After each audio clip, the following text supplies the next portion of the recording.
So I had a thought. I've slowly begun to realize over the past couple years that I have an incredibly short attention span. I will get into the groove of making videos and writing scripts for videos and uploading them, and then partway along the way, in the middle of making a video, I'll just stop, and I won't make more videos for like 2 years. At the same time, recently I was thinking about all of the games that I've been playing that I've just put on the back burner for some reason. Like games that I spent maybe like an hour, a few hours playing. Maybe I liked it, maybe I didn't like it, but for one reason or another, I put it down and never picked it back up.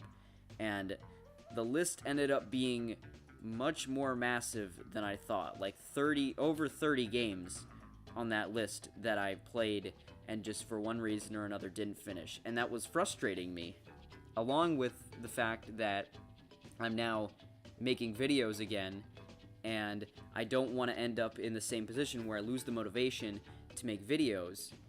So I thought, why not try to kill two birds with one stone and make both of these goals into one little experimental project. So that's what I'm going to try to do today, and I'm calling it Chris's Checklist. So basically, this is going to be a little unscripted mini side video series where I look at the games on my checklist on my phone that I didn't finish for some reason, and I'll play it through to the end unless I really hate it, and then I won't play it through to the end. But regardless, I'll go back to it, I'll play it, and then I'll make a little video talking about what the game was, why I didn't finish it initially, what the experience was like finishing it, and whether I regret returning to it or not. This series isn't going to replace the normal, more heavily edited, more heavily scripted videos that I've been working on, like the Mario Galaxy video, or some of the others that I'm working on. I'm working on a Portal 2 video right now, which will hopefully be out soon. And this series isn't going to replace those. I just thought it'd be a fun little side project to do while I work on those videos and as I work through my backlog of games. So that's what these videos are going to be. I don't even know if I'm going to upload this because I might not end up being happy with it once I finish editing it. But I'm going to try it out, and the subject of this first video is Hollow Knight by Team Cherry.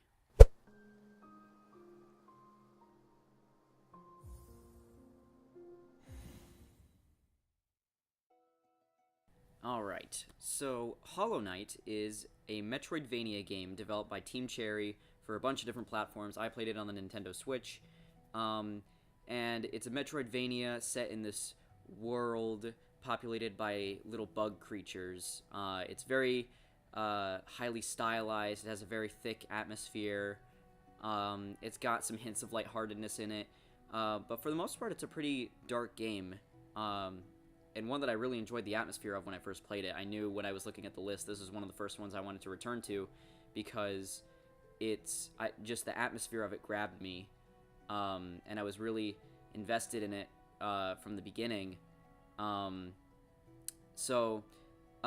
Basically, I think the reason why I didn't finish this one initially was because I'm not typically very into Metroidvanias or Metroidvania level design. I don't like, typically anyway, I don't like when the map, like, you know, you play the first few hours of the game and you have a blast, like, getting used to the controls and everything and exploring the world. But then you get to the point where you hit a bunch of dead ends and you just kind of get stuck, and you just have to backtrack through the map to all the different areas you've been before in order to just find what you have to do next. And sometimes it takes a really long time and it's really disheartening. And sometimes it's hard to find even what you're supposed to do. And there's no fast travel in a lot of Metroidvanias, which really, really kills the pacing of it for me. I don't think I've played like 5 or 6 Metroid games and I haven't finished a single one just because I get into it and then I have fun the first a couple hours or so, but then I just put it down because the map gets overwhelming and I don't like backtracking through it. And this was basically the same case with Hollow Knight because one of my flaws that I maintained until the end of playing it was that some of the checkpoints in certain areas are really far spaced out. So if you're fighting a boss or a really hard enemy or something, you might continuously die if you're not, like, powered up enough, and you might have to keep backtracking back to that same area over and over and over again to try the boss again and again and get your money back, because you lose your money whenever you die in this game. And then if you die a second time on your way back to where you were, or, like, you can't get your money back without dying, then that money's just gone forever. And that became kind of frustrating, especially when I got to the Royal Waterways, which is one of the areas in the game where the checkpoints are a bit more spaced out. So I didn't play it for a while. I think it came out... I think I started playing it at the same time that Spider-Man PS4 came out, so that might have been another factor. But I recently returned to it and just decided I was going to beat it, and now it's actually become the first Metroidvania I've ever beaten. Let's talk about the things I didn't like first. So, like I said, the checkpoints, they're a little bit too far spaced out in places. It can be frustrating to backtrack.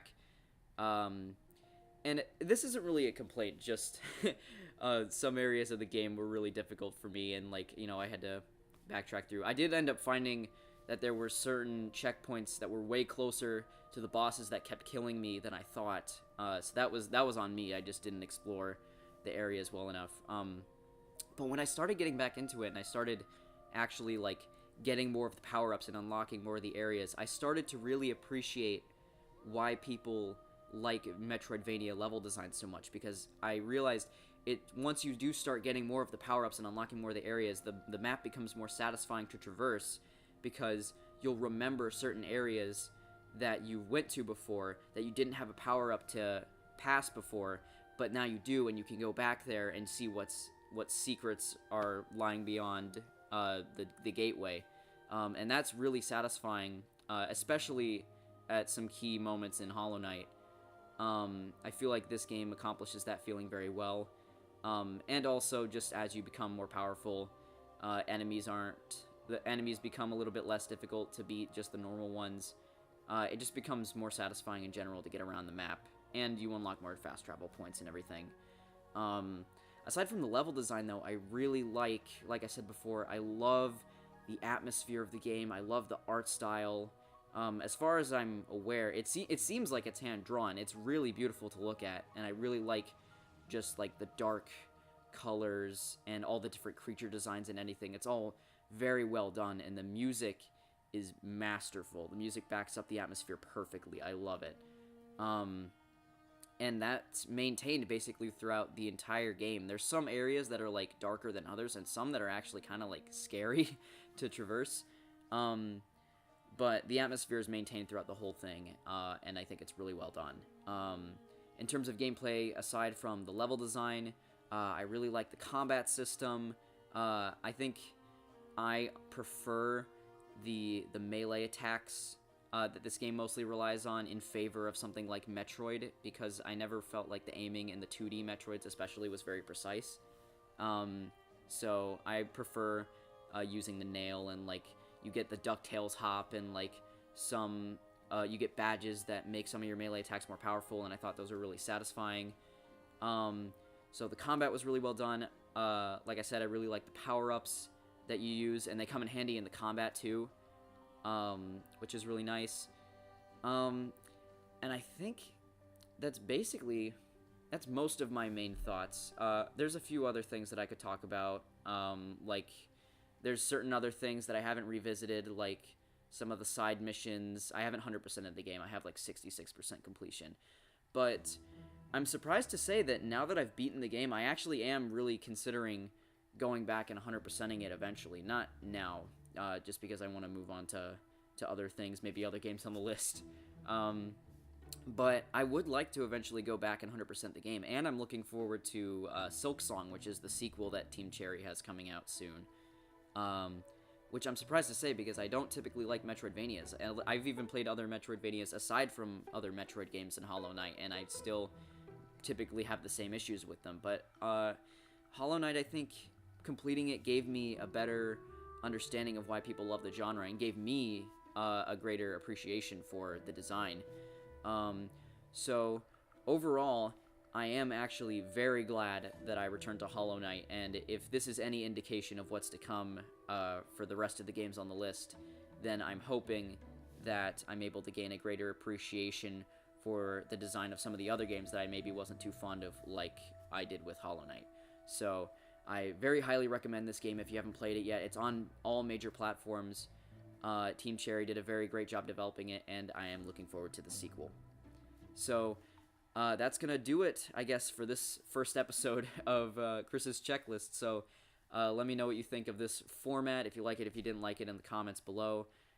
If I end up being a fan of this type of video format, there will probably be more episodes fairly soon. Probably going to do Rayman 2 next, because I started playing that again after I finished Hollow Knight, and I'm enjoying myself. So look out for that in the near future. Thank you for watching, and hopefully I will see you next time.